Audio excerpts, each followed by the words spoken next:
this was back in the day when cup racing was huge. Right. And we're second fastest, and I had a black suit with nothing on it. Dale Earnhardt went to lap me, and he couldn't get by me, and he literally stuck his hand inside my car and like, get the fuck off my door. I just didn't realize that you slow people down when you're close to them. I didn't know that. It's my first cup race. I didn't know what the fuck I was doing. I'm a road racer. Hi, this is Jerry Nadeau, and you're on the Derek Pernesiglio Show. Hold on. Pernesiglio. Dude, that's a hard-ass name. Get out, drive you! Hey everyone, welcome to another episode of the Derek Pernesiglio Show. We've got another great guest joining us, but remember, follow us on our social and YouTube channels. Remember to hit that like and subscribe button below, and we need to get more subscribers. The more subscribers we get, the more episodes we can bring to you. You can also find us on social media at the Derek Pernesiglio Show on Facebook, and then of course on Twitter and Instagram at RealDP Show. And the TikTok page is coming soon, I promise you. We're going to be putting that together in just a few weeks. But today's guest, we've got a great guest in. He is a longtime competitor in the Cup Series. Jerry Nadeau joins us. Jerry, thank you for coming on. This is a huge treat for us. You make me feel really old when you said a longtime competitor. Well, you were in the series 5 years. for a while. Yeah, 5 years. I mean, it was good. It was a little quick, but yeah, I had a good time. It was it was cool though to run into you, to be able to get you to come on here. And we ran into each other at the dirt track. Yeah. Randy LaJoy Suite, which was really cool. I make sure I hit that place every year. Randy's awesome. Yeah. Yeah. It was cool. It's I did a lot. I actually used to test after my accident. I used to test at the dirt track with my legend car. Oh, really? Yeah, Okay. years ago.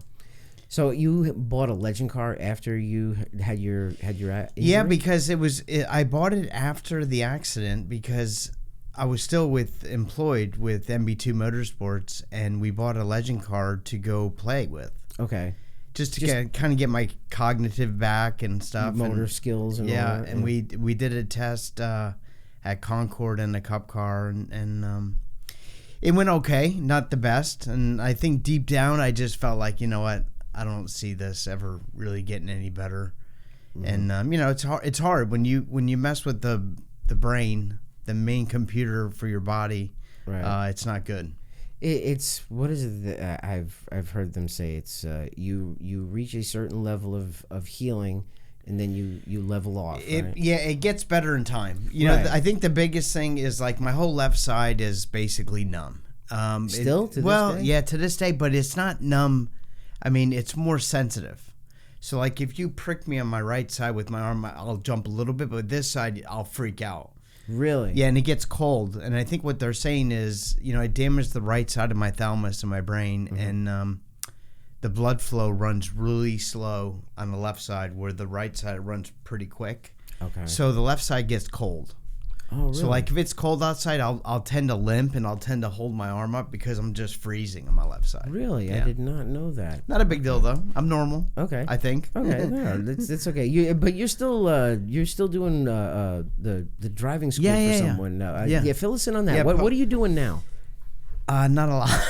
Not a lot. Well, now I'm off. I'm off till March next year, but I met a guy, Paul Arnold, who used to do a lot of Skippy stuff, Skip Barber Racing School stuff, and he bought some property in Tennessee, and he built himself a 2.3 mile road course, and he basically bought out Skip Barber Racing. Oh, really? So he's got all the Skip Barber Formula Fords.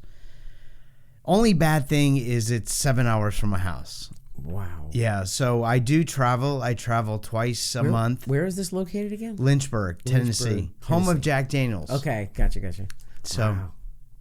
Cute. There's only like 5,000 people in this place, and a lot of Amish people, a lot of buggies and horses, and it's a beautiful place, a beautiful facility, and I think if anybody ever does a school, they're going to understand what I'm saying. I fell in love with this place when I first went to it, when he asked me to come down and do a school with me. Okay.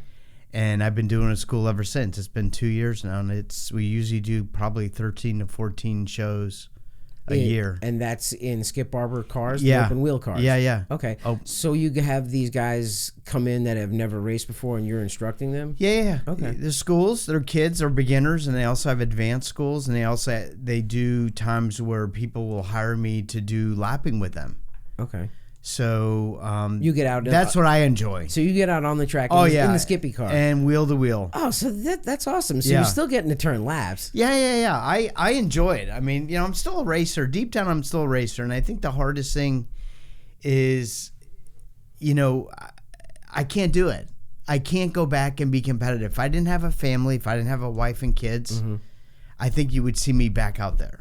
Yeah, and I know what you mean. And the thing is, I have something in my brain that if I do take another slight hit, it could possibly be over again. And, I love my kids to death.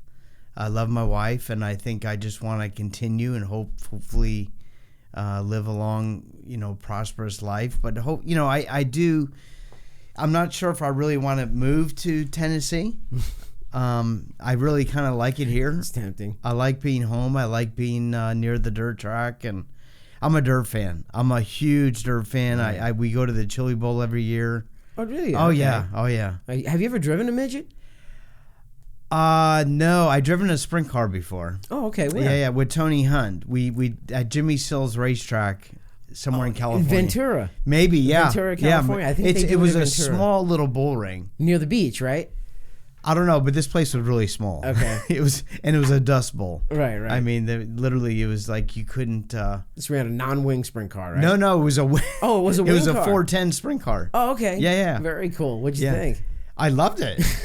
I absolutely loved it. I think Tony had to put new tires on his car to go faster than me. Mm-hmm. But no, it was a great fun. I used to own a Silver Crown car. I read that somewhere when I was doing research last night. You guys, me and Tom Cotter. Okay.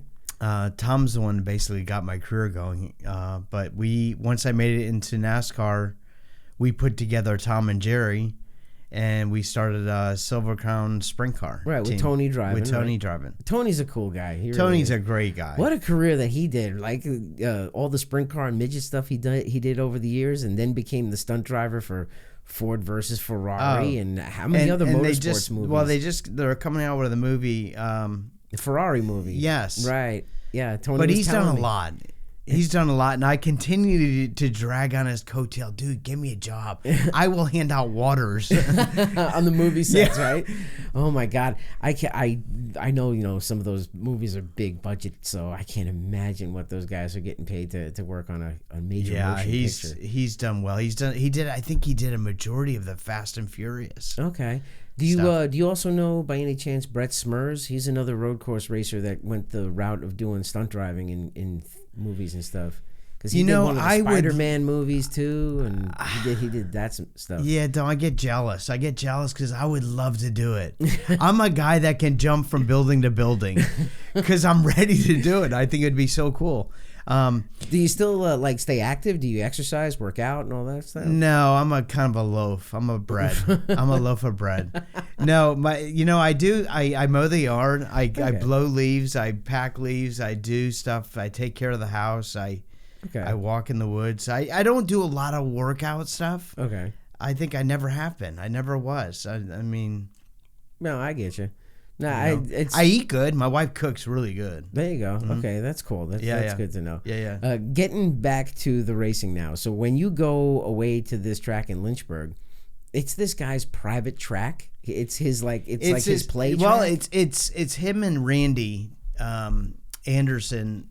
They kind of came in together and built this place. I think Randy had the property, and then Paul decided to buy some more property. I think he's got like 1,000 acres. Wow. And he's got a 2.3 mile road course. He wants to build a little outlaw track, which is so cool. That's cool for dirt racing. But yeah, he's and he runs LMP cars in some of the IMSA shows and some of the endurance races.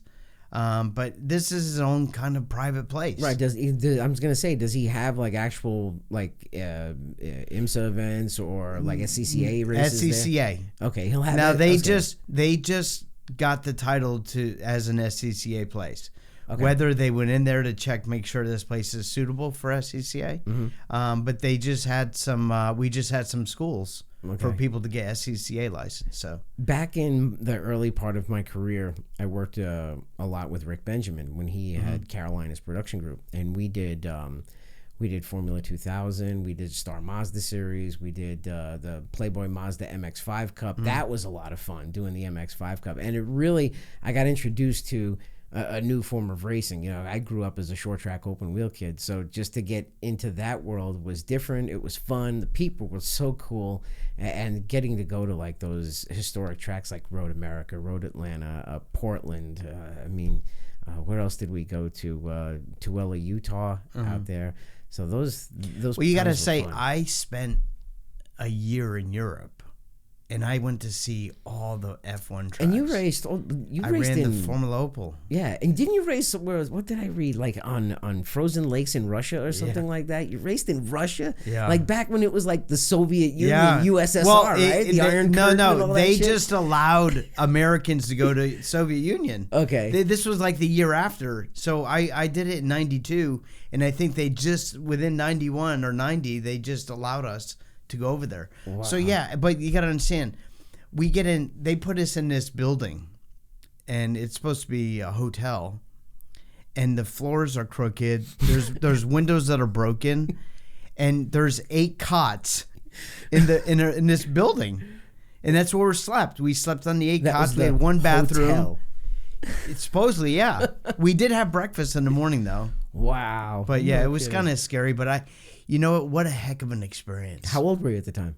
Oh God, 92, 70, probably 22, 21, maybe. So 20-something years old, racing on ice and you won twice, right? Well, I won, yeah, but we finished. We placed second out. I think there was 8 countries involved. You know, we had the Swedish, the Finlands, the Europeans, the Italians, but the Russians kicked our ass. Okay. Yeah, they were so good. Yeah, these are go-karts. They're 250cc Czechoslovakia motors. 250 no brakes. cc's? Yeah, there's only a clutch and a gas pedal. No brakes. How do you stop it? Well, you bang off the boards. So you're going in turns and you're cocking it in and you're bouncing off the boards. No kidding. Yeah, and I took me a couple flips to really understand it. Oh no. Okay. Well, not boards, snowbanks. Oh, okay. And you had to hit the snowbanks right, because if you hit it wrong, you would get sucked in there and back it in or just flip over. Yeah, it would suck the rear end and pull the front end. Yeah. Wow. Yeah. I can't imagine what it's like racing. Yeah, on Bobby ice. Carville's the one that put it together. I think it was me, Barry Waddell, and a couple other guys. But it was a 3-man USA team to do this, and we ended up second. But that was one of the things. I mean, I did the British Formula Ford Festival, where they chose an American to go out and represent the USA in the British Formula Ford Festival, and literally there's 220 drivers trying to make a 28-car field.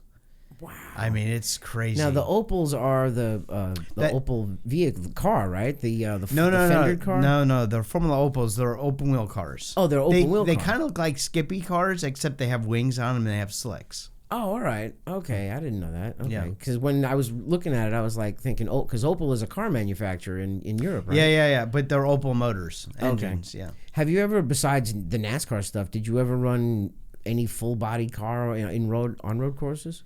Yeah, Eagle Talons. Oh, okay. Yeah, we used to be the official Eagle Talon team back in, I think it was 93, 94.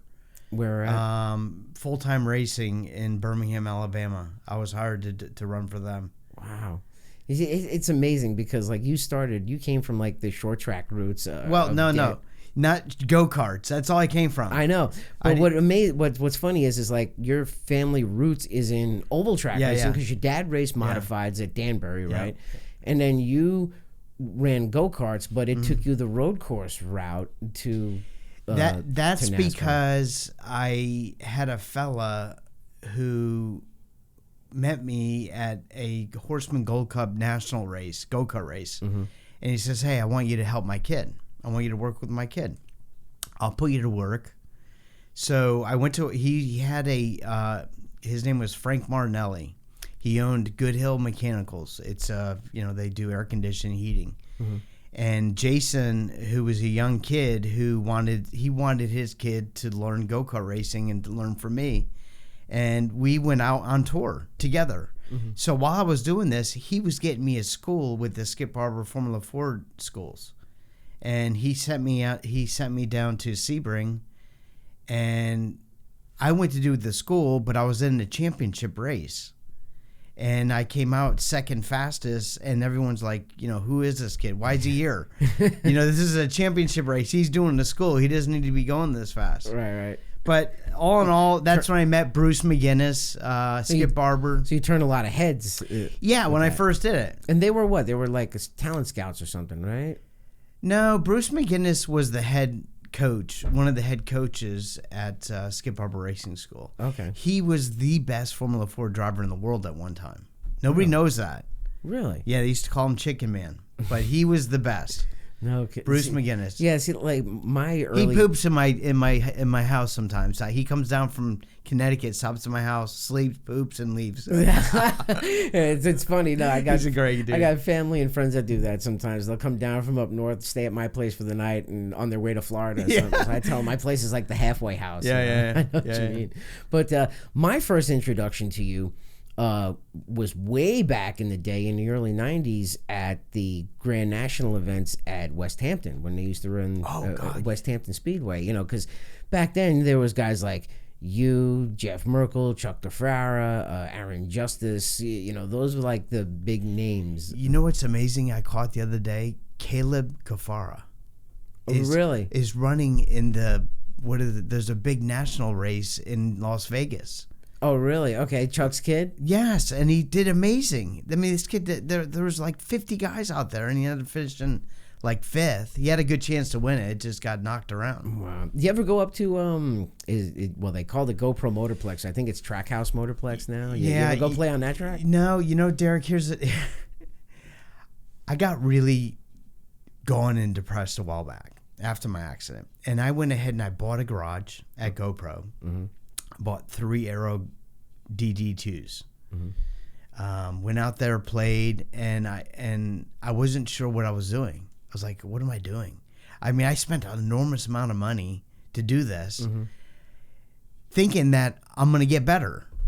And I did it for a year, and I realized I started catching myself there too long. And I said, I got to get rid of these. What do you mean catching yourself there? Well, I think the problem is I really love racing. Yeah. And I think I'll fall back in that hole again and just say, you know what? I'm going to lose all my friends, all my family, and I'm just going to concentrate on racing. That's what it took back then when I was trying to make it in NASCAR. Okay. I did everything and anything to get there. Right. And you got to realize I drove from Connecticut in a beat-up Oldsmobile Cutlass diesel. It smoked all the way down from Connecticut down to Charlotte. Right. And I got a ride, within a year. I was working for Richard Jackson Motorsports, making $250 a week, spotting for Morgan Shepard on the race weekends. I had read that too. You spotted for Morgan Shepard, like, holy cow! Like, you did like everything in this business. And this is what you have to do when you're hungry. You're hungry. Yeah. And I think I just tried really hard. And my dad, he wanted me to roof houses with him, run his business, and race on the weekends like at Stafford or Thompson. And I said, you know what? I want to be there. I want to be at the top. I think I can get there. Right. And, this is after I was doing the Skip Barber stuff, winning the Formula Ford Festival or some of the Formula Ford races. And I just decided, you know what? Let me just go pack up and see if I can make it. And you moved down what year again? 94. 94. And I made it in 95.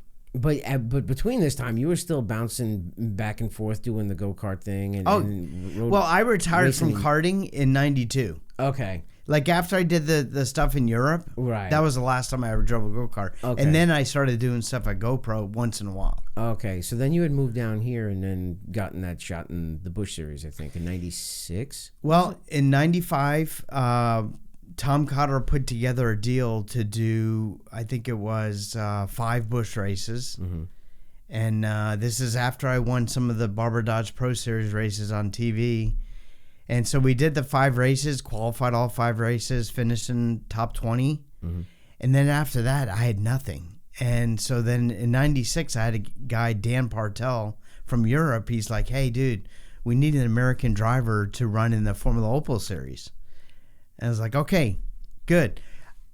All I had to do was pay my way to get there. So fly to wherever racetrack and do the races.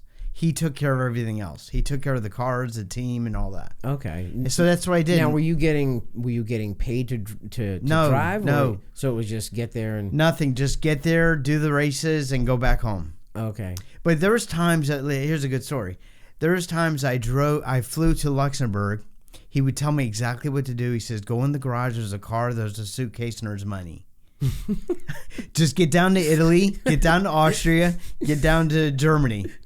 No, that was a true story. That's a suitcase full of money? Yeah, and I'm like 25, 26 at the time, and I'm like, oh, shit. This sounds like a spy movie or something, right? Listen, I flew there. I get to his house.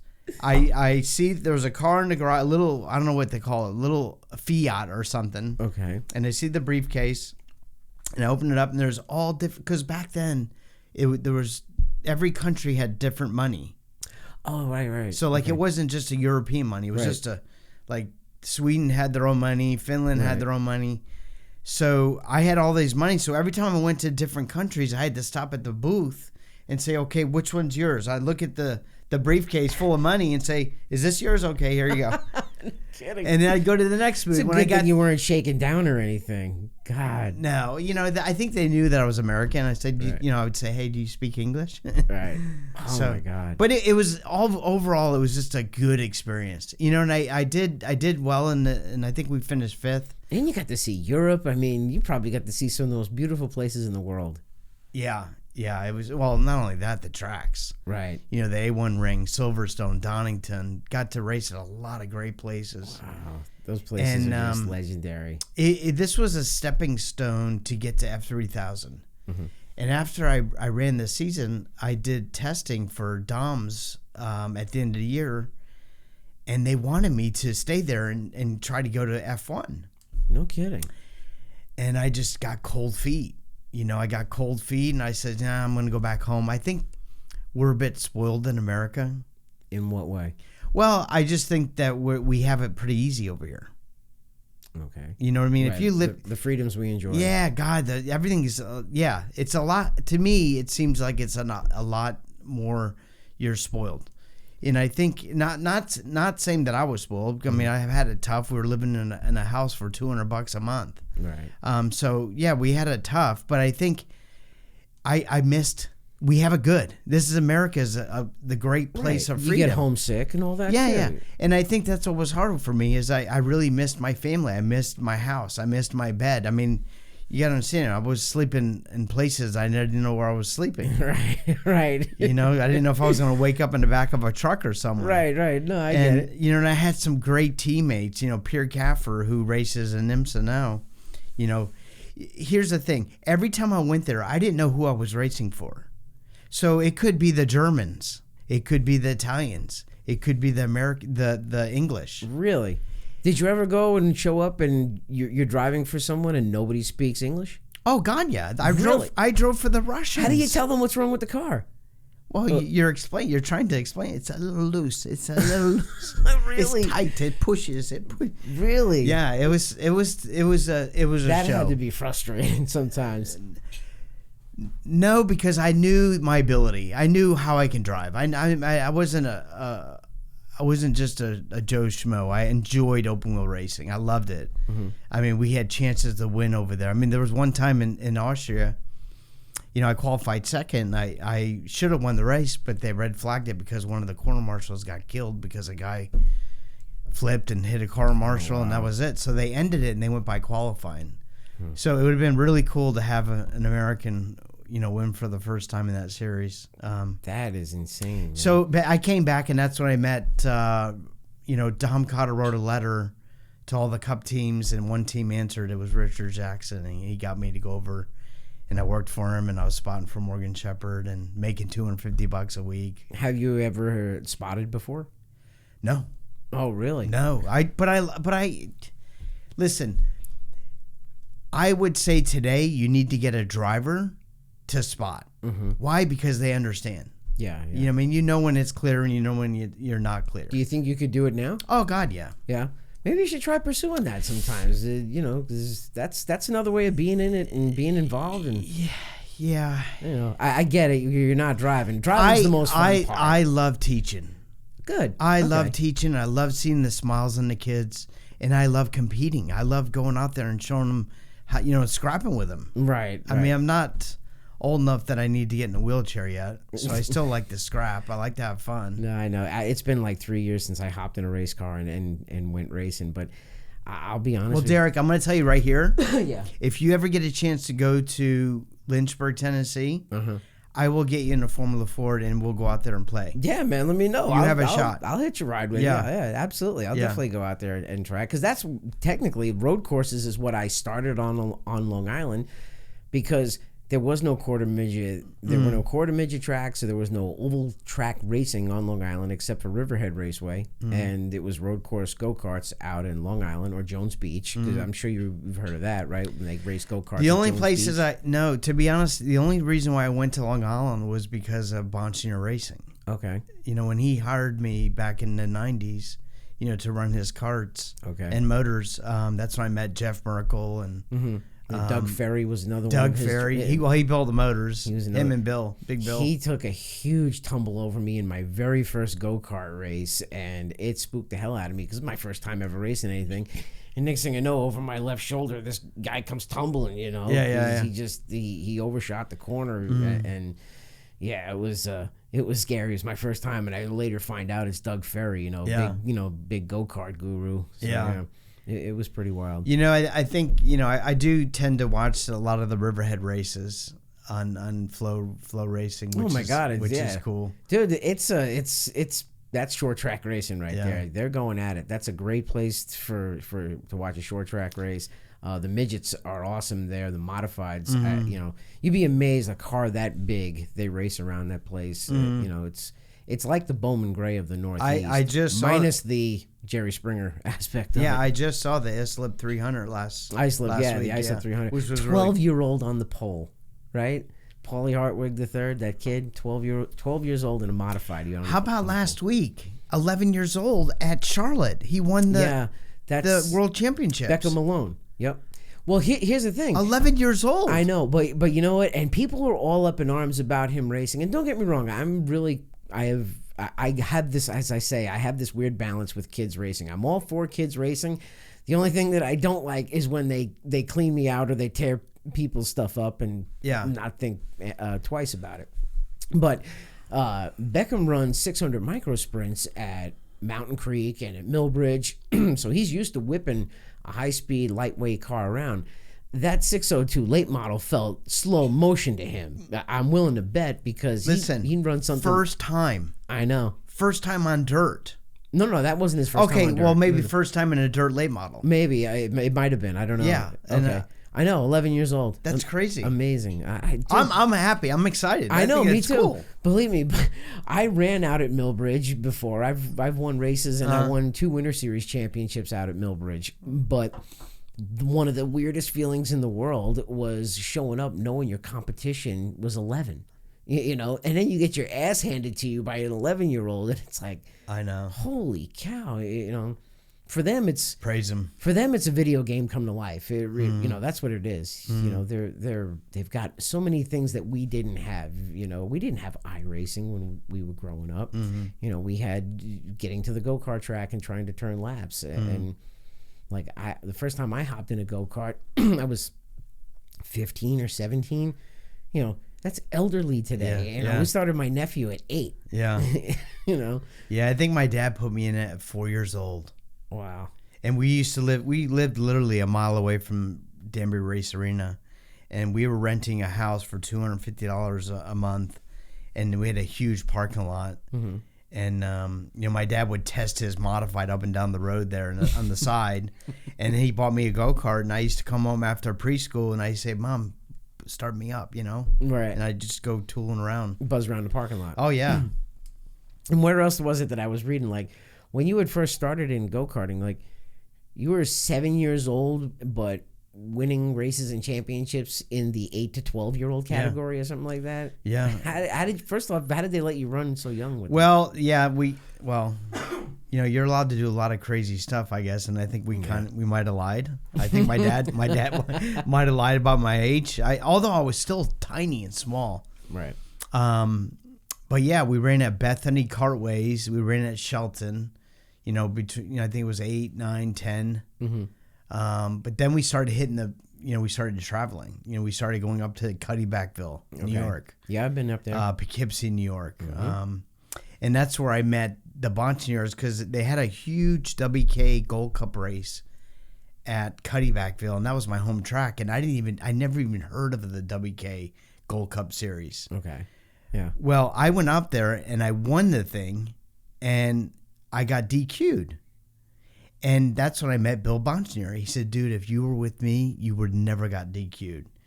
What'd you get DQ'd for? Something with the head gasket. Oh, it was like a carbon buildup or something that they check for? Something with the head gasket was too thin or too thick. I have no clue. But listen, they gave it to Keith Guberle. I don't know if you remember Keith Guberle. He was like the man in Horseman Gold Cup. He won everything. Stock light, medium, limited, modified. And that's when that's when I went to race for him. From then on, I think it was 1990 to 93, we won just about everything and anything. Yeah, they were in the karts. They were like the Hendrick Motorsports. Yeah, they were good of karting. Yeah, Long Island, too. I mean, I raced with the Bonsignors before. Justin, look what he's done in the NASCAR Whelen Modified Tour. He's won 3 or 4 championships right now, and I see Tommy at the track every once in a while, and we cut up and we bust on each other because I bought my first go-kart from Tommy. It was one of them old Bug Dragonfly carts. Oh my God! What's amazing though? He was really thin back then. Have you seen him lately? He's got himself a belly. Yeah. I mean, we're all getting older too. I don't know if you listen. I just to this, turned 49. Oh, don't worry, I'll show it to him. I just turned 49, and I'm having a harder and harder time just to keep my stomach off. So and I try to exercise at least 3 days a week, but it's I've got a basketball too. So. It's becoming harder and harder, but it comes with age. It really does. So you moved down here.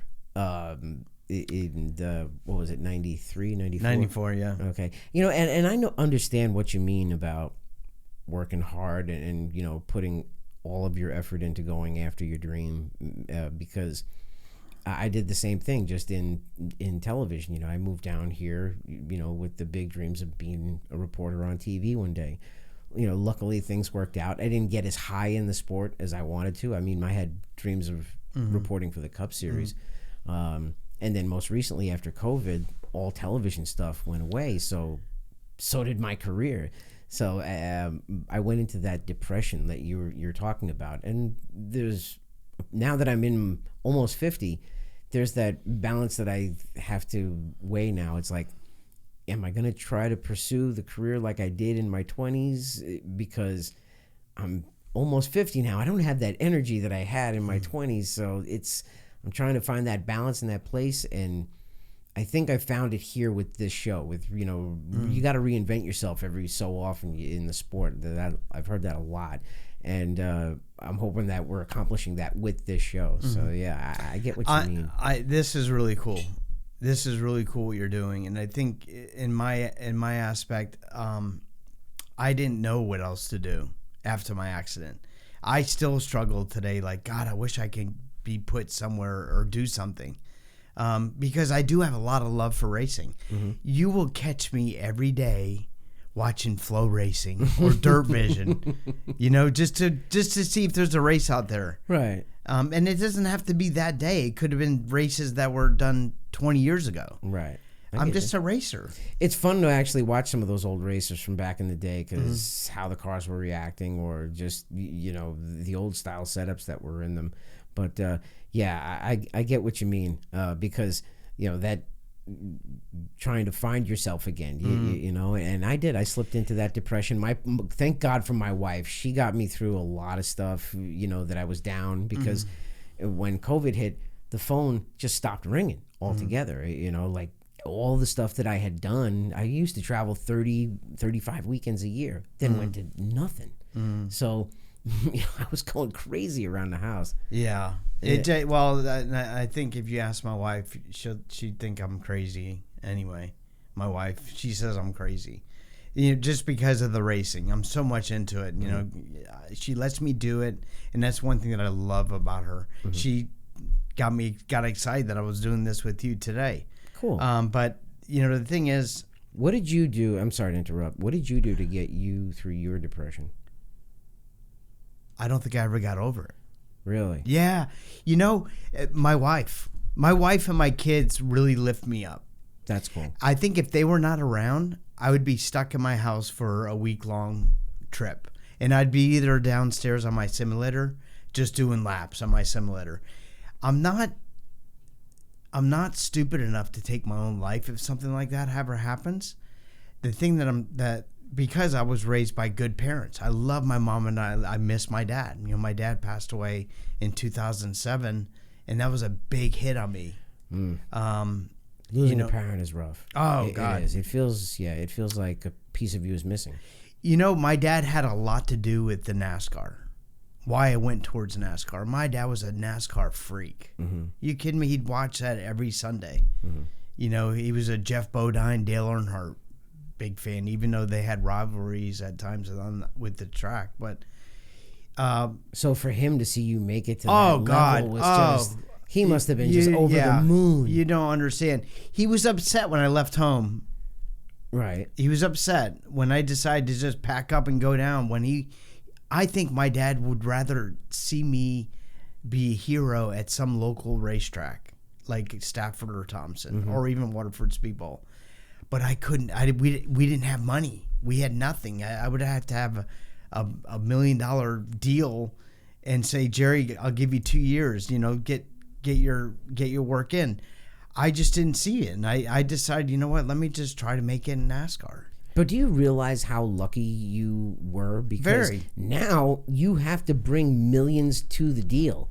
Like, when you got in, there wasn't as much of that. I mean, I'm sure there was, but there probably not as much as it is now. Yeah, but I think there's still ways. I really do feel like there's still ways for guys to get a shot in NASCAR. Right. And, it's hard today because the cars are all the same. And when you see them, they're so close all the time on the racetrack. And the problem is you got to be a big name. You got to have a good name to be in NASCAR. And I think for me back then, you're okay.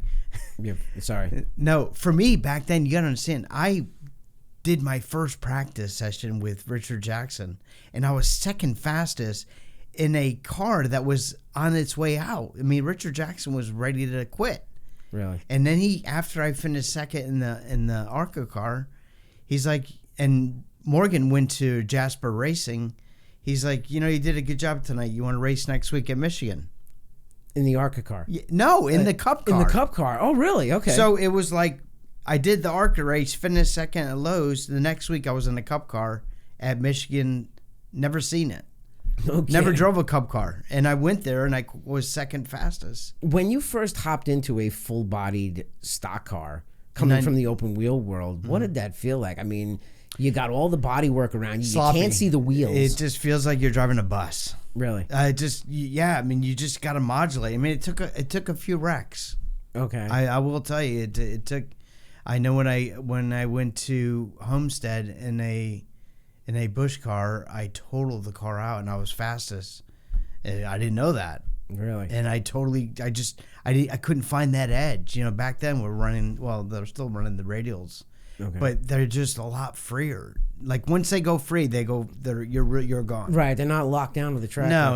I mean, the bias ply tires, you can feel a car get sideways. Where the radials, they had a lot of grip the first lap, but then after that, you were just kind of hanging on. Right, and the technology now they handle compared to 20-something years ago too. Listen, and that's also when Homestead was flat in a rectangle, right? Yeah, it was like a miniature. It was a mini Indy. It was like a mini Indy. Yeah, which I thought was kind of cool. Yeah, it was.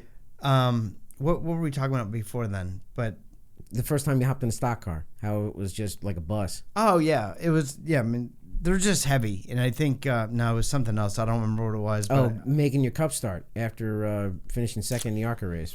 No, it was just, it was unique. You know, the team was on its way out. They had 50 some odd cars at Michigan. You know, this was back in the day when Cup racing was huge. Right.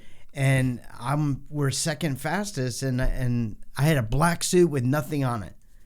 Not even my name. It was just a regular old black Simpson suit. Yeah. And everybody's looking, who is this guy? Yeah, and it was interesting because I met, you know, Dale Earnhardt, I met Jeff Gordon. This is on the pit. We're on the pit lane about to qualify. And I go out there and I balled the thing up on fire. Literally balled it up in turn 2. I go to the infield care center. I'm walking back from the infield care center to the garage, and he probably doesn't remember this, but Richard Childress put his arm around me. He said, "Boy, let me tell you something. I clock everybody from the start finish line to turn 2, and you had everybody by a tenth and a half. Wow! But you were sideways." At Michigan. Yeah, at Michigan. But yeah, it was just I totally waffled the car up. This is going to be a little long story, a short story. But I balled it up, came in, got the backup car out, did the race. We took the speed. It was a speedway car because the next week was Daytona, and we only had one car. Okay. So we wrecked that car. We took the speedway car out. We put it in the race. We ended up blowing the motor in the race. But what happened is Dale Earnhardt went to lap me, and he couldn't get by me, and he literally stuck his hand inside my car and like, get the fuck off my door. I can almost hear him because he didn't have a full face helmet. Oh, that's great. And you know, it's funny how things go around because his last race, I won the race. He got second. Yeah, right. You know, at Atlanta. You know, in the Cup race, and it's like, it's weird how my whole career happened. He didn't jack you up or move you or anything like that, or nudge you? I just didn't realize that you slow people down when you're close to them. I didn't know that. Oh, the side drafting. It was my first Cup race. The side drafting stuff. Yes. Right. And as he was passing me, he couldn't clear me because I'm sucking up to his door, and I didn't know that. But it's like, get the fuck off my door. So then it's like the intimidator. Yeah. The big black 3. So you must have been like, oh man, I'm pissing this guy off. You know, I didn't know what the fuck I was doing. I'm a road racer.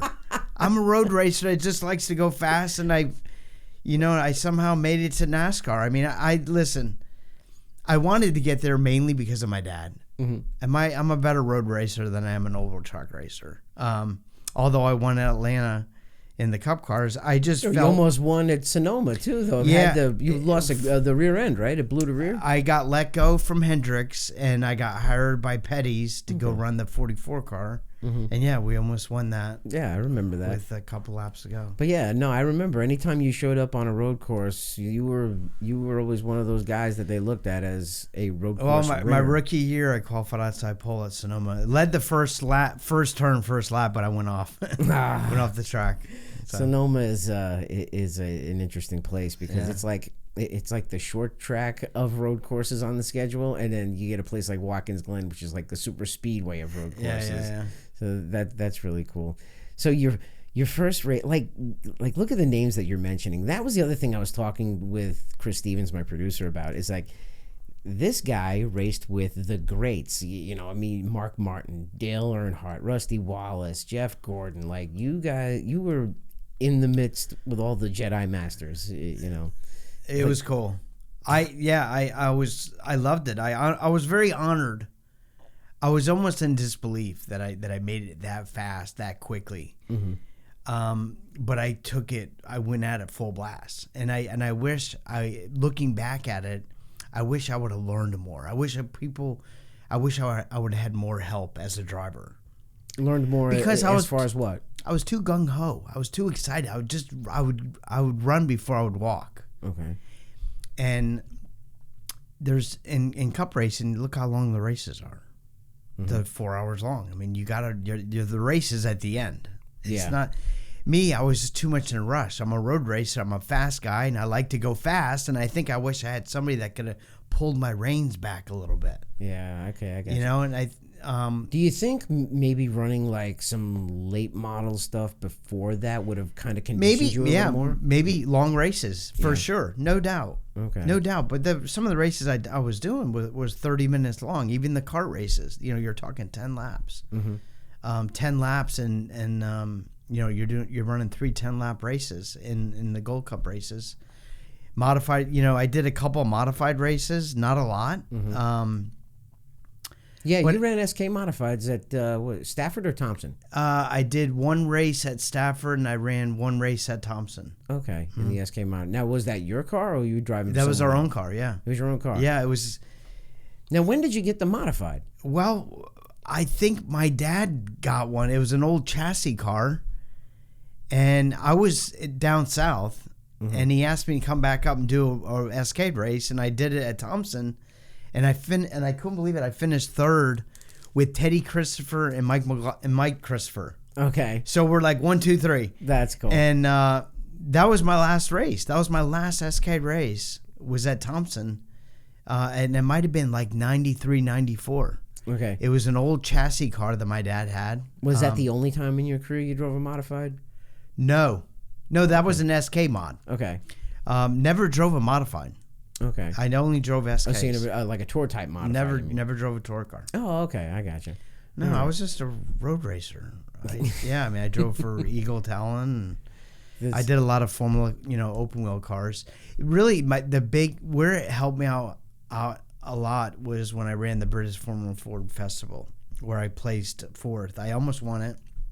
I got knocked off the track, and I was the highest finishing American ever in the British Formula Ford Festival until 2010. Joseph Newgarden, who's an IndyCar star, he won it. Right, no kidding. Now, going the road course route, did you ever have dreams of doing like Indy cars or anything like that? Okay, no doubt. There was. Have you raced with any? Have you raced with any of the Kenny Brack modern day? Oh, really? Kenny Juan Brack? Pablo? No kidding. Okay, all right. Montoya. Yeah. So you raced with those guys. Listen, that's where I was. That's where I was built from. My first race at Miami, I qualified pole. Juan Pablo Montoya qualified at second, outside pole. We were a second faster than the field. And we put on a hell of a show, and until I walloped the wall. Now, when you say Miami, was this the Miami Grand Prix, or it was Miami Grand Prix? Miami Grand Prix. Okay, so this was the precursor to the IndyCar race that they have there that weekend, then, right?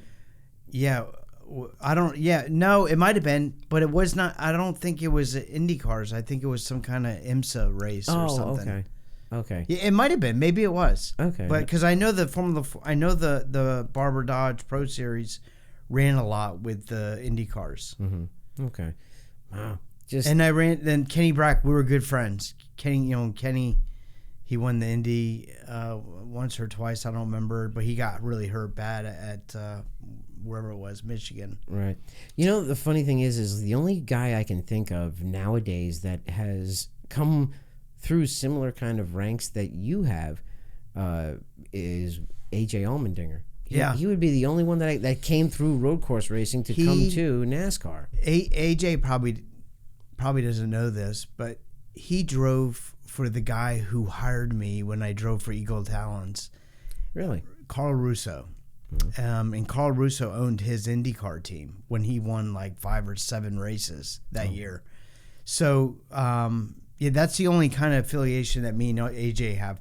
Although his publicist, his PR lady, used to live next door to me in Davidson. Oh, okay. Yeah. Is that where you're living now? In Davidson? Yeah, Davidson. Yeah. Oh, okay, cool. Well, we appreciate you coming all the way down here to come be on the show today. No, love it. That's it's huge. It really, we do really appreciate it. But moving on, you got your start in the Cup Series with Richard Jackson, right? Longtime car owner who had he had Harry Gant driving for him at some point. No, that was Leo. Oh, that was his brother. So they had 2 teams. That's right. There's Leo and Richard Jackson. Okay. Yeah.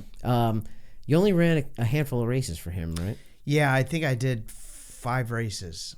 I kept my rookie status, and that's when 97. No, that's when Elliott. The Dan Marino, Bill Elliott thing came along, right? Yep. Okay.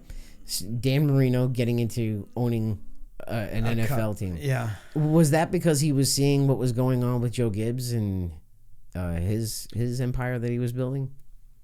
You mean with Elliott?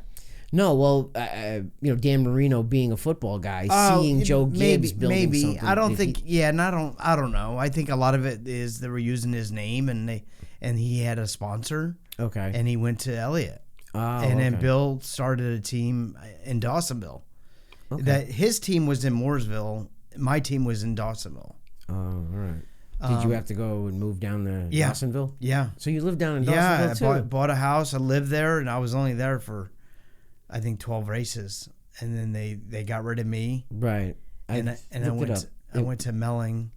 And then the team folded up. It dissipated. What's going through your mind when you get a phone call and it's, Bill Elliott, Dan Marino, like, this is what we're putting together?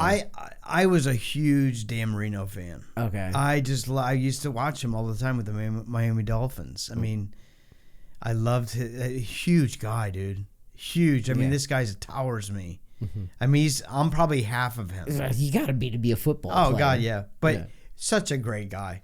The only difference is I can maybe do $25 on a blackjack, and they're doing thousands of dollars on a blackjack. Yeah. I couldn't do that. It's amazing. You know what the funny thing is too? Those football people, the baseball people, after they retire, they've got to compete in some way. So they're making like $1,000 bets on the golf course. I was struck when I was sitting when they told me, "Hey, come on over here, Nadeau." So I'm sitting with them at a blackjack table, and the guy that owns or runs, I can't remember the name of the company that sponsored us. Union First Plus. That was it. Yeah. Well, I mean, these guys are big money. I've got my $10 up. Right. So I was kind of like struck, like holy, like just like these are big wheeler dealers. Yeah, and it's like and I couldn't compete with what they were trying to do, but I had a lot of fun. I had a great time with them. I learned a lot. Mm-hmm. I don't know if it was my best start as a rookie.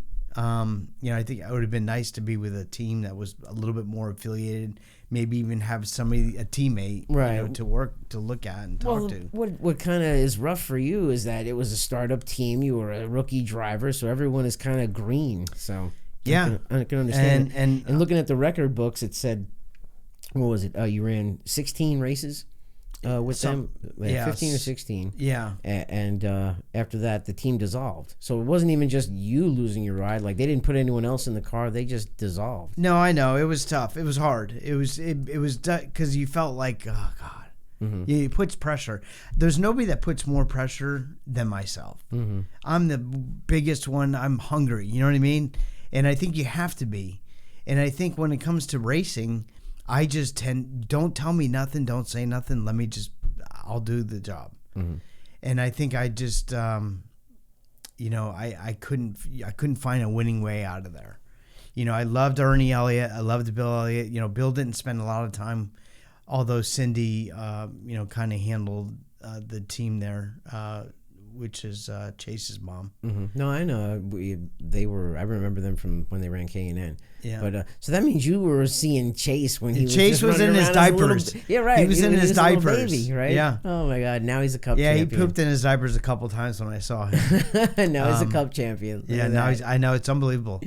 It's unbelievable how time flies. And I remember going to North Wilkesboro one day with my wife, and we saw Chase win a late model race. Yeah. Yeah, okay. I know what you're talking about. It was called The Race or something like that. Or it was the first revival they did in 2010. Because that's when it was. Right. I remember. I was there. But it was a past race. Past South Super Late Models. Yeah. Mm-hmm.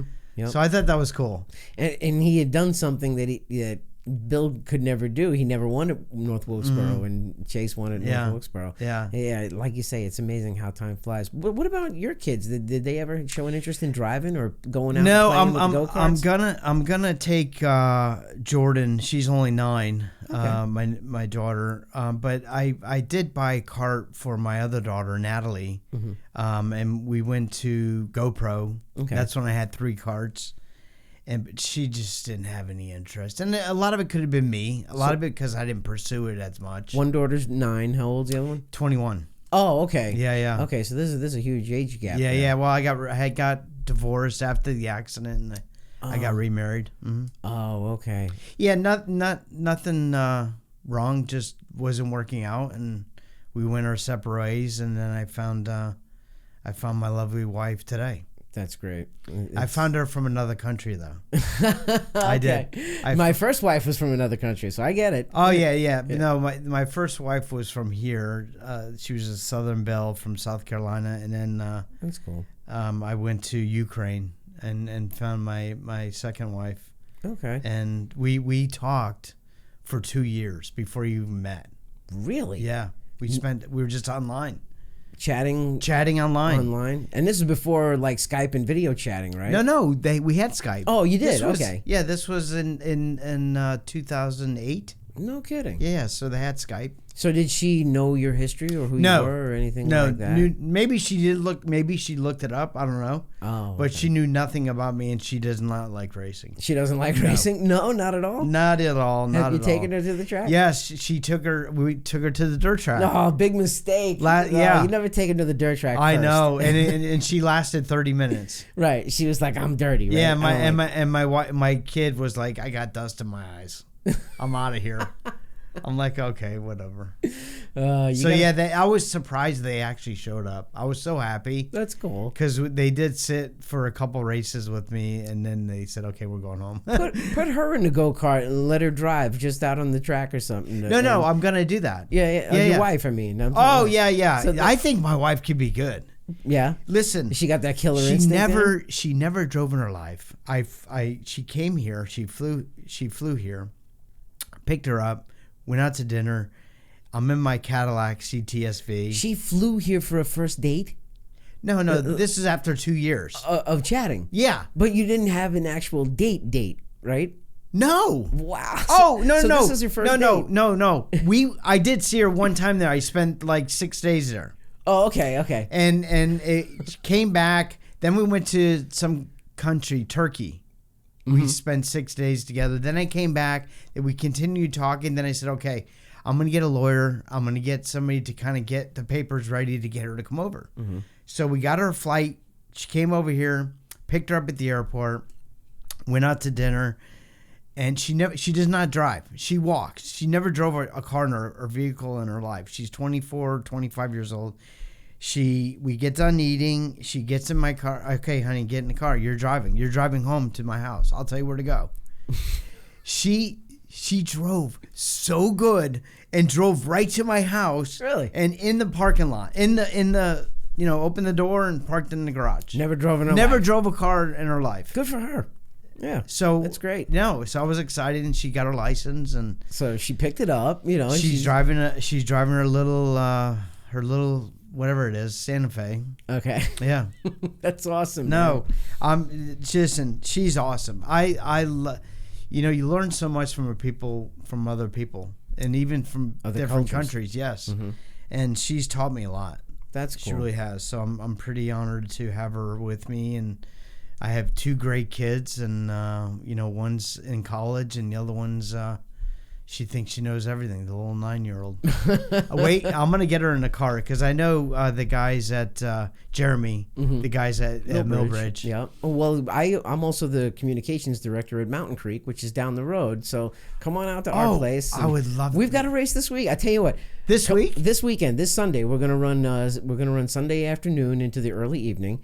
Come on out. I'll get your name added to the guest list. We'll get you, and you come check it out. Yeah. Oh, I will. Mountain Creek Speedway, dude. When you drive into the place, first off, you got to drive through. There's a cornfield on one side and a cow pasture on the other, and you drive down this dirt road, which is probably about a half mile long. And once you pull into the place, the track is at the base of Little Mountain next to the creek, hence Mountain Creek Speedway. But there's no grandstands or anything like that. There's just small bleachers that are up on the top of the hill, and everybody sits up there, and the track is down below you. How far is it? Where are you in? You're in Davidson, you said? Yeah. Probably 30 minutes from you. Yeah. Mm-hmm. You get on 150 instead of heading towards Salisbury to go to the Millbridge. Go the other way. You go the other way. So you go past the Duke Energy plant, and you know where the Publix is and Cheryl's Ford. Yeah. Just past there, as you go over the bridge, Little Mountain Road comes up on the right hand side, and you go down that road, and it's probably down about 8 miles. Yeah. And you're running there this weekend. Yeah, we're running there this weekend. Yeah, I mean, I'm the communications director for the track. You know, I do a lot of their media and all of that stuff. But we have 600 micros, all the same divisions as Millbridge. Yeah. We run the same exact rule book. That way we don't confuse any of the people going between the two tracks. So it's completely the same. And we're not as big and as popular as Millbridge. I mean, they are the big dog in town. Right. But we got us a nice little track. Oh, that's so cool. Yeah, man. For sure. Bigger and bigger. Let me know, and I'll get you added to the guest list for sure. Absolutely. Okay. Mountain Creek Speedway. You'll love it, man. You're gonna look at the place and go, it's got character, because you're in the middle of the woods, and then there's a racetrack, so you'll dig it. Do you remember a guy by the name of Mike Egge? Yeah, Mike Egge built motors for a lot of us in the Busch Series.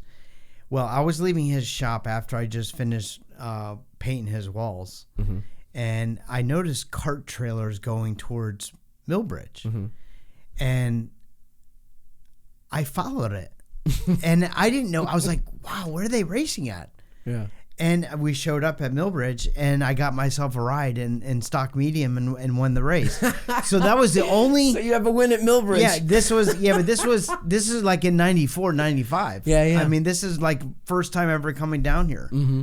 And I thought, wow, this is so cool. But I've never been to it ever since then. Right. But I did see it. I do see it on the place has picked up so much in popularity. Yeah. Well, for the longest time, it was just a go-kart track. That's all it was. And then the new owners came along, and they started the Outlaw carts, which were way faster, and they look like sprint cars. And then now the quarter midgets or the micro sprints. Yeah. But yeah, the Outlaw carts are fun too. You would dig those. I mean, that's you run those the 500cc ones. I would love to try it. Oh my God, they'll put you back. I don't think I'd ever want to compete again as far as racing, but I would love to do laps. That's, you know what the funny thing is talking with my racing buddies and everything, because I haven't driven in years. I tell them, I don't really want to get out there and race and compete. I just want to get out and run laps just to get the heart rate up, to get the adrenaline up and all that stuff. Because nowadays, it's barbaric the way that these kids are racing. It really is. They got no problem with just throwing a dirt. They're good, but there's also no problem with throwing a dirty slider, sticking you in the fence, hooking you. Yeah. You know, like we didn't. Well, do that stuff. I think we respect a lot. And guys like you and me, we don't bounce back as fast either. No, but I think a lot of it is back in our days, we respect. Yeah. You know, because if we wrecked, we had to fix the carts. Today, these kids are getting in stuff. You know, and they don't have to do nothing. Yeah. Just get in and drive the hell out of it, and daddy and mom or mommy or some team is going to put it back together. You know, we've been posing this question to the guests that have been coming in this season, and the big question that we've been asking them is, what is the huge rush to get young kids to the top level of racing? I don't know. They all want to be Jeff Gordon. I don't know. You do get a lot of young. Everything's different, Derek. Right. Everything is different today compared to back in the day when I was trying to make it. I think it's obviously a lot harder, you know, for young kids or young people who have the talent. There's millions of people out there that have the same talent as I have or anybody else that can make it to NASCAR, but they don't get that chance. Yeah. You know, I think the kids that are doing these local races with their rich parents are able to buy themselves whether it's a Busch ride or even an ARCA ride. You know, that's what that was my mentality back then, is I've got to do an ARCA race to get out to let the world know who I am. Right. I mean, I did that ARCA race at Charlotte in front of all the Cup guys and Cup teams. It turned heads. And we almost won the race and finished second. So you have to, I still feel like guys can make it today. Look at the guy who won the road course race. Shane Van Gisbergen, right? What the hell? Right? Everyone was like, who? Who is this guy? You know, you just got to make an impact. Right. I think you still can get a shot. You just have to do it right. Yeah, and look where it led to. It led to him doing more NASCAR stuff, too. I mean, I didn't expect my first Cup race to be at Michigan. Not at all. Maybe a road course race or short track, but let alone Michigan. And then I don't know how I got second fastest in practice. I don't know. But I turned a lot of heads, and I think you have to do that in order to be somebody. In order to make it. You know, again, I was just a guy there with a black suit, and then I'm racing for one of the best teams, you know, Hendrick Motorsports. Right. That was pretty cool. It would be so cool to see, like, some of those guys that don't have the money, God, get hired. You know, listen, I'm in awe when I go to who's Tony Stewart's team, Haas, and I see my best favorite driver, Reggie Ruggiero, fabbing or making interior. We had him on the show, dude. I'm starstruck just seeing him. I know. You know, right? he's like banging away. Hey, man, nice to meet you. And I'm just thinking, this guy is my hero. You know, Right. Richie Evans was my hero. Don LaJoy was my hero. Yeah, I know. You know, Yeah. and it's like, you here they know, are. whether I was a NASCAR star or whether I was somebody to make it in NASCAR, that was my road. That was what I took. I didn't expect to be there. I just, you know, I knew my dad loved it, and I think I was a better road racer, but I somehow made it in NASCAR, and I figured, you know, if this is a way that I can make money, then great. I'll stay here. Was was your dad there when you made your first start in the Daytona 500? Oh, he was there. My dad would go to almost every race with me. Oh, okay. Except the race that I won. Are you serious? Yeah, he could not. It rained, and it was raining the next day, and they were back home, and he was roofing a house, listening to it on the radio when I won Atlanta. No kidding. Because we won on a Monday. Oh my God. So, but yeah, my dad went to a lot of races. Mom went, but I think they were more like, oh, I can't believe he made it. Yeah. You know, just that had to be a proud thing. Well, for your God, dad. yeah, my dad, and then they moved down. My mom and dad moved from Connecticut after I got hurt. They bought a house in Troutman, and when I was making my road to go back and race in 2007, I was down in testing at Sebring for BMW, and I got a phone call from a doctor saying that my dad had cancer and they don't see him living no more than 2 months. And it just, I got in my car, literally packed my bags, got in the car. I told my guys I'm leaving, and drove from Sebring, Florida, up to Raleigh, North Carolina. Wow. And went to Duke Hospital, and that's where my dad was. And that's when they gave him 2 months. And we stayed there for a month, and then we took him home, got hospice involved, and yeah. A home hospice, right? Yeah. Yeah. No, there's a lot of people are doing that nowadays, the more the home hospice, because they'd rather pass at home than in a hospital. Yeah, no doubt. Way better. It was so much nicer to have him at home. We saw him every day. You know, I'd watch movies and races with him on TV, you know. You know, my dad couldn't talk because of the trach, and but we made it the best for him, you know, for the last month of his life. You know, he had a terrible type of cancer.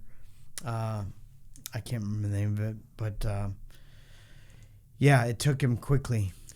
I'm sorry. Oh, it was, and I think a lot of it had to do with asbestos, because my dad did a lot of roofing. Oh, that's right. And he did a lot of asbestos roofs. The asbestos roofs, and they would line the attics with them, right? Yes, yes. And my dad did a lot of that stuff, and I think, you know, might have somehow gotten his bloodstream, but. Well, it was really cool that he got to see your success. Oh yeah, God, you know what I mean? That's the cool part, you know. Yeah. And I feel the same way with my mom. You know, she got to see my success before she passed, so Yeah. I get that. So moving on. Now, if you get your daughter involved in kart racing, is she gonna do the dirt first, or is she gonna do the road course stuff? No, dirt for sure, huh? God, dirt, yeah. Okay, here we go. Yeah, and again, that box stock division's tough, man. I know. It really is. I know, and listen, when I watch those little kids beating and banging, it scares me. Right. You know, I don't want to stick her in a cart where there's no seatbelts or roll bars. Right. No, I think I'd feel more comfortable knowing that she can drive like hell and know that she's got a little bit of cushion around her and protection. Yeah. But I don't know if it's expensive. It is. It's not cheap. Yeah, and no, I know it can get expensive. Yeah. You know, but at least at the box stock level, you're not going to be spending micro sprint money. Yeah. You know, that's the good. That's at least one small positive. Yeah, and they impound tires at Millbridge, which is good. So they're not playing the tire game because now in the go-karting, you know, they're doping the hell out of tires. That was never thought about when you and I were racing. No. That was like taboo. You don't dope tires. No. Now they're doping the hell out of them. They're putting all sorts of chemicals, and you ever walk through a flat cart pit area sometimes on an oval race? It'll clear your sinuses. Yeah, I was never big into cheating, but going to cheating, I have a story. Go ahead, let's hear it. I was with Hendrick Motorsports in first year, I think it was 2000, and Jerry was 49th in practice. Terry Labonte was 39th, and Jeff Gordon was like 35th. So we were like the slowest team. And this is with Hendrick Motorsports. And somehow Tony Furr had got some ideals or something. And he did something in the back of my car. And I'm getting in the car. He said, "Okay, Jerry, do me a favor. When you get to turn 1, shake the car." So, what do you mean? Just shake it. Just go back and forth with it. So I go into turn 1. I'm already strapped in the car. I get on the track. I'm running in third gear, wide open. Shake the car, and all of a sudden the car dropped. The back of the car dropped. So I can't see where the fuck I'm going. It literally dropped. Felt like a foot, Really? But it really only was like a half an inch, and it dropped. And the thing is, they put something in my springs to hold the car up in tech, because they had to try something, because we were slow. Right. We were just slow. I never met Tony Furr, but I heard he was an innovator. Love the guy. So we shake the car dropped. We qualified second fastest. We're sitting on the pole. On the outside pole, it was Bill Elliott and Jerry Nadeau in the 2000 Daytona 500. And 5 minutes later, we get thrown out. And we got Tony's got a $50,000 fine. I heard about that. Yeah. I heard. So, what did they have? I didn't know anything about it because I didn't know anything. Mm-hmm. They didn't tell me nothing. They Did just you get said, fined? No. Oh, okay, good. No, but they obviously found out. And we got, we had to start dead last in the 225s, and I never met him, but I'm buddies with Andy Stapp. Do you know Andy Stapp? Yes, I'm buddies love with him. Andy, and they worked together at Hendrick too. We had struggles with the 25 car, but boy, we had the best time. We had the funnest time. We all loved each other, but we all hated each other at the same time. We just were after each other's throats sometimes, and I think we should. And I wish we could have had a mediator for all of us, because I really liked a lot of the guys there. Who's the dirt guy? Combs, Rodney Combs' kid. Okay. Rodney Combs Jr. His dad was my spotter. Rodney Combs was the dirt late model guy. Charlie Langenstein's over there. Charlie Langenstein was there. There was a lot of people. Everybody was there. And I loved everyone. And I was the only guy that would go to the shop and buy them lunch and hang out with them for the day. Yeah. Andy used to say how much that he enjoyed hanging out with you and working with you. Yeah. What I would love to get is Tony Furr on this show. Because, oh, God. He's got some good stories. Well, besides that, all the stuff of the history at Concord, too, because his father had owned Concord. Yeah. And he had the track, and then Tony was an innovator, from what I heard. I'm not going to say cheating, but I've heard that he'd come up with some wild stuff as a crew chief. I mean, he would do things crazy. What was some of the other stuff that he used to do? Well, I mean, I think the only thing is in Atlanta, he says, my car had to be in yaw. And I don't know, yaw, it means it had to be kind of looking sideways. And I think the reason why he was doing that is because he was getting he was getting the air was hitting the spoiler better, so you would get more grip. Okay. So my car was like, it almost felt like it was spinning out, but it wasn't spinning out. Right. It was just in yaw. And he says if that left rear wasn't a foot higher than the left front, then we need to do more things to it. So we found a way. Yeah, we found a way to run Atlanta, and we had 3 top 5s there with the rear end hanging out. It was literally hanging out because the air was catching the spoiler and it was holding the car, so you weren't loose or out of control. The side force. And we were really good at Charlotte. We had a chance to win the 600 there that one year. We should have won it, but they red flagged it. It was raining like crazy. Sorry. It's all good. And they cleared the track up and went back out and raced, and we dropped the cylinder. And Bobby Labonte won the race. But we're just really good. We were really good at a lot of places. Atlanta, yeah, I remember you guys were really good at it. I mean, what people also forget, too, is that you almost won Atlanta 2 years in a row, and you ran out of gas on the last lap, right? Coming to the checkered. Yeah, and that was the same car? They get on my it was different. But they got on my ass about it. And I said, "What do you mean? Who you're supposed to save fuel?" I said, "Dude, I didn't know I was supposed to save fuel. No one told me to save fuel. I would have fucking I would have half throttled it. Right. But I didn't know until I went to turn 1, right in the middle of turn 1 and 2. It started chugging. I'm like, oh fuck. and I've got 13-second lead. Yeah, I know. It was a huge lead. And I'm like, and I tried everything. I shook the shit out of the thing. That was the UAW car. It was 1 year. Michael Holligan 1 year. 1 year, and then the UAW car the second year. But we came across the finish line. We're doing 28 miles an hour, and I finished third. Oh, God, that sucked. I remember watching it, and that was another Monday race, wasn't it? No. Wasn't it? No, I don't think it was. Another Monday race. No. But, man, like, I remember those days. It was just so cool. And just I can literally count probably 5 or 6 races that we should have won, but it just wasn't meant to be. I think I enjoyed every moment when I was in NASCAR. I felt like I was somebody, right. And, and I think what's, the hard case about it is what's next.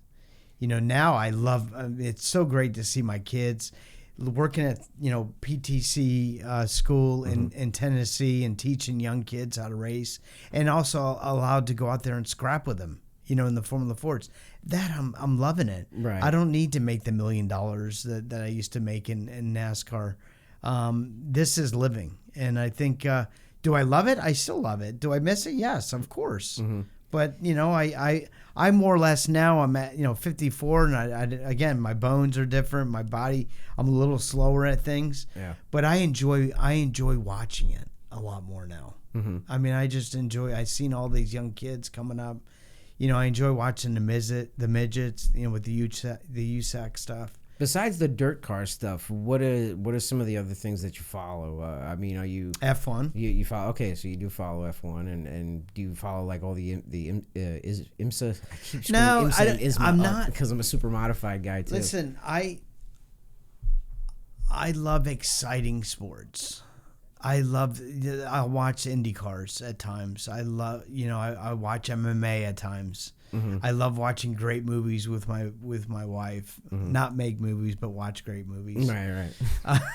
But I just, I think there's a thing that my dad used to say. I don't remember what he was going to say. It left my mind. We have those moments. But too as I get older. Go back to what was the question before then, because I think I'll get back. Get rid of this. The road course or the other racing that you follow beside, like you follow IMSA, IndyCar. Listen, I'm going to Vegas next. I think it's in 2 weeks. Oh, for the F1 race? No. Oh, for some big dirt race, 50,000 to win. Oh, at sprint cars on asphalt. Really? Have you heard about it?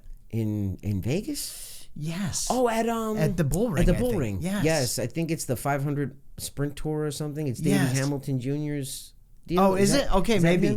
him? Maybe. It's 50,000 to win. Right. So we're going, me, Tony Hunt, and the guys that were at the dirt track last week, we're all going to that. Oh, cool. Okay, so you're going out to just hang out? And Yeah. have a good time? Well, he got me a ticket. Go party but in Tony's Vegas. so cheap, he will not get me a good plane ticket.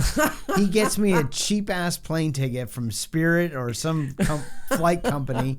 So now I'm thinking about, I need to go get insurance because I'm a little afraid of flying. Why is that? I've always been. When was the last time you flew? I don't like to fly. I like to drive. I don't either. I know what you mean. I drive 7 hours from my house to work every time. Dude, so that is the control freak in you, because I know what you mean. Like, you don't know how to fly a plane, but if you knew how to fly a plane, you would probably feel better about riding in one. Yeah, because I'd run my ass up to the front and try to fly the thing. Exactly. You know? I know. That's the only thing that's scary. But going back to the Tony situation, he does everything the cheapest way. I love the guy. Love him like a brother. You know he's going to watch this show. I know. Right? That's fine. I don't care. But listen, last week he flew here, gets on the cheapest flight. Mm-hmm. He goes from bumfuck to this company, to this city, to this place, and he gets here late. He doesn't get here till 9 o'clock at night, and the race starts at 5. Oh, God. But it's because he wanted to save a couple $100. Well, he Yeah. got late. But anyway, it's funny that he got me a ticket. Most successful men are practical, though, too. I love the guy. He's been so successful at everything he's gotten into. Right. The only successful thing that he can do now is get me a job and on a movie set. Yeah. Whether it's driving a stunt or jumping from building to building, I'm there. That would be insane. Oh, my God. So, yeah. But did you have fun today? I did. Good. I did. Yeah, this is a lot of fun. I have so many. Yeah, there's so many things that can come out in my head on things. I can do this all the time. Good. Well, believe me, we'll have you back because we've just really, we didn't talk about you know the wreck that you had at Richmond. Yeah. And, you know, all of that. Like, I researched that when I looked up at all your injuries. You know, going to that, I don't know if people really understand that. That was the hardest hit ever recorded in NASCAR history. Right. It was 120. I think it was 121 G's. I researched 128 G's. Yeah.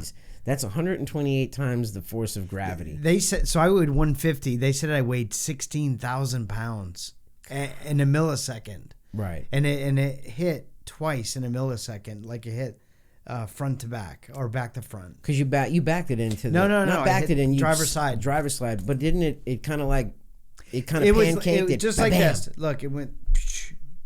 Oh, like driver's that. side. Yeah. Okay, driver's side. Now, it hit so hard that the transmission broke and went through the floorboard. Wow. Now, did your head hit the wall?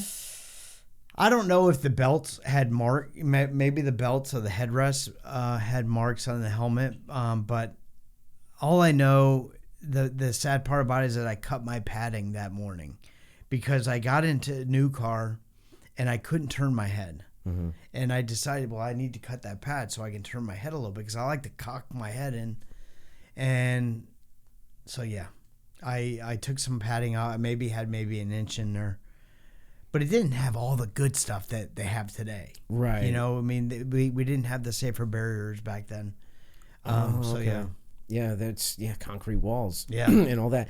And you know, I was so bummed about that because I had followed your career because, you know, I remember you from the go-karts.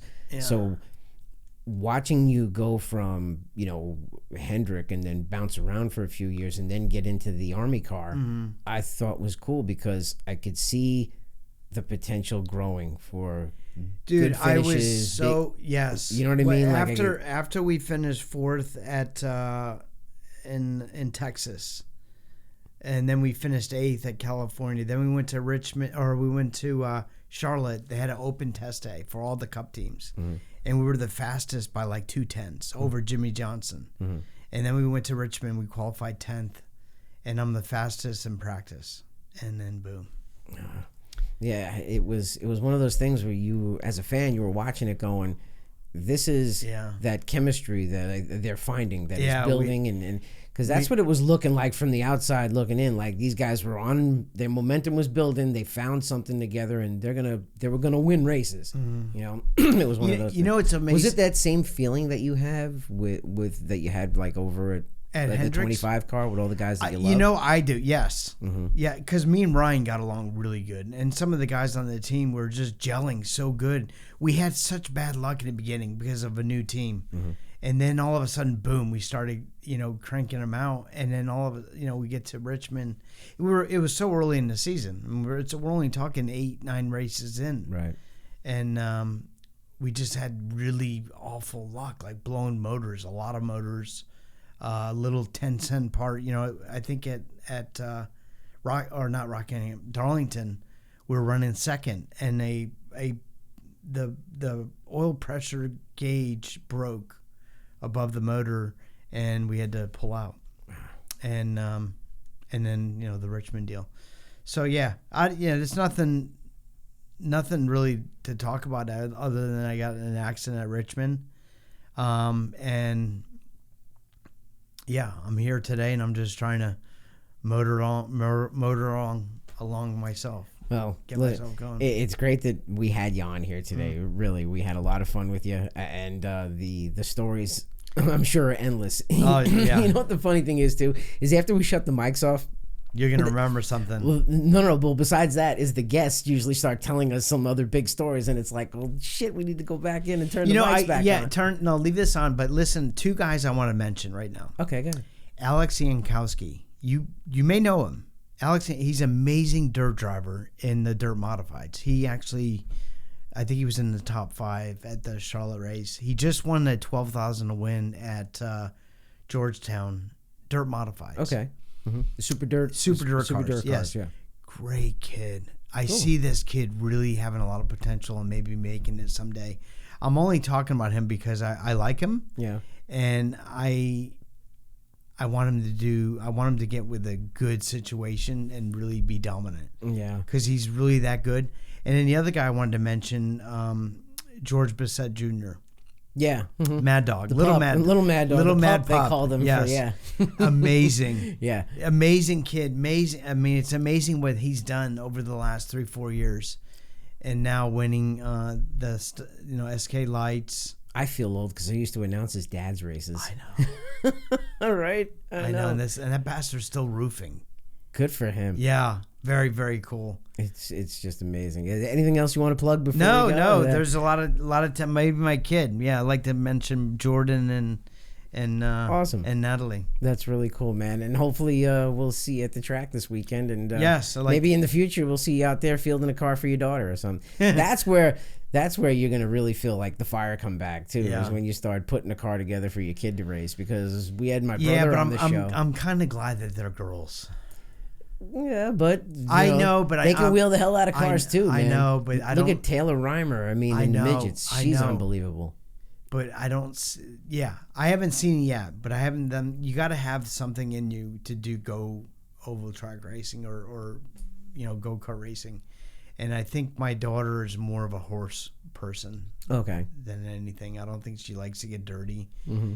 And if she wants to be a racer, you got to get dirty. Right. No doubt. No, I gotcha. We'll see. Well, they have an arrive and drive program, SKE does, so you can actually rent the ride for the night and let her try it and see if she wants to do it. Oh, really? Yeah, I'll get you in touch with Kyle. Okay, good. Yeah, I'll get you in touch with Kyle Beatty. Yeah, that way you don't have to buy anything or anything like that. You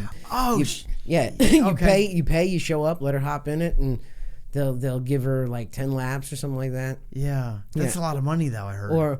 Well, it's a lot to buy a ride for the night, not just for the little 10-lap practice session. I think for the 10-lap practice session is like $100 or something like that. But if you actually buy a ride for the night, it's more money. Yeah, I think. Yeah, I wish he would have told me that because I think he told me it was like $600. I'm like, whoa, dude. That's probably to rent the ride for the night. That's probably what that is. Yeah. To practice. Well, I think that's for a race. Oh yeah. So, no. I'll get you hooked up with Kyle. I'll introduce you to him. Yeah, he's gotten a lot of. Yeah, I've got his number. Okay. Yeah. All right. Cool.